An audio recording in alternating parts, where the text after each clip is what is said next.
So I've been asked today, how does the central processing unit work? How does all the parts work?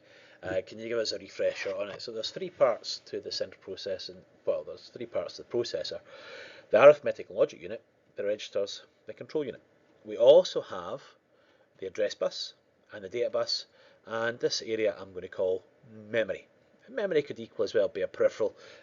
Everything's transferred across the buses from here. So the first thing we're going to look at is how we would simply add these two numbers at location 0 and location 1 together. So to do that, we first of all have the control unit, or the control unit says, right, we have to know where we're going first. So from the register, it gets a hold of the first memory location.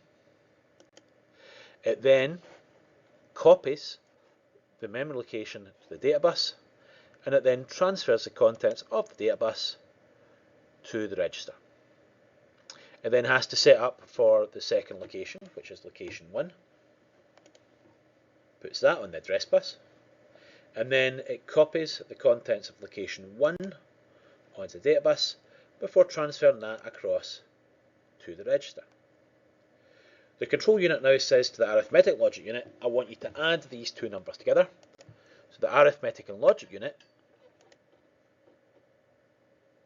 copies the information across, adds it together, gives you a new answer.